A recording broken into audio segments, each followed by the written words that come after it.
اللہ اکبر اللہ اکبر۔ مسئلہ سنت موقدہ اور سنت غیر موقدہ کے بارے میں جانتے ہیں۔ سب سے پہلے تو یہ جان لینا چاہیے کہ سنت موقدہ کتنی ہے۔ سنت موقدہ فجر کی فرض نماز کے پہلے والی 2 سنتیں وہ سنت موقدہ ہیں۔ ظہر کی 4 رکعت سنت موقدہ ہیں، اور ظہر کی فرض نماز کے بعد والی 2 رکعت سنت وہ بھی سنت موقدہ ہیں۔ مغرب کی 3 رکعت فرض کے بعد والی 2 رکعت سنت بھی سنت موقدہ ہیں، اور عشاء کی 4 رکعت فرض کے بعد والی 2 رکعت سنت وہ بھی سنت موقدہ ہیں۔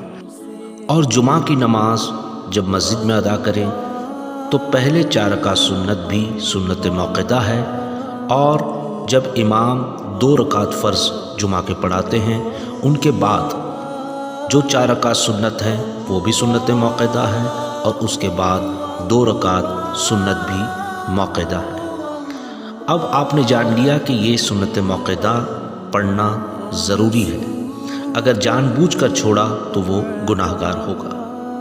اب جان لیتے ہیں سنت غیر موقدہ۔ سنت غیر موقدہ عصر کی نماز جو 4 رکعت فرض ہے اس کے پہلے والی 4 سنت غیر موقدہ ہے، اور اسی طرح عشاء کی 4 رکعت فرض کے پہلے جو 4 رکعت سنت ہم پڑھتے ہیں وہ بھی غیر موقدہ ہے۔ چلیے غیر موقدہ سنت پڑھنے کا طریقہ جان لیتے ہیں۔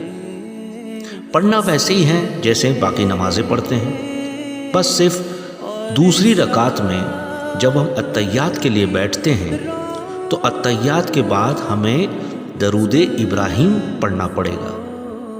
آپ چاہیں تو دعا بھی پڑھ سکتے ہیں اس کے بعد، لیکن درود ابراہیم پڑھنا ضروری ہے۔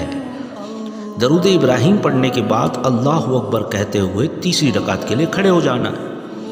اس کے بعد پھر سے ہمیں ثنا پڑھنی ہے، اعوذ پڑھنا ہے، بسم اللہ پڑھنی ہے، اور سورہ فاتحہ اور سورہ وغیرہ پڑھنی ہے۔ اسی طریقے سے ہمیں یہ نماز پوری کرنی ہے۔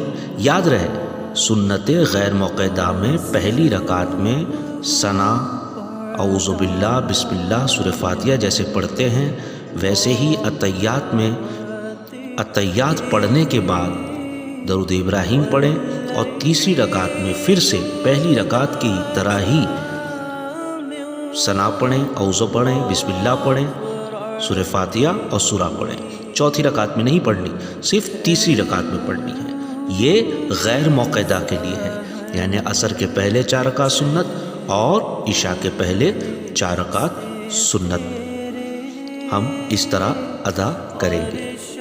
جو بھی ہم نے کہا اور سنا اللہ تعالیٰ اسے قبول فرمائے اور اس پر عمل کرنے کی توفیق عطا فرمائے، ہمیں پنجگانہ نماز پڑھنے کی توفیق عطا فرمائے، آمین۔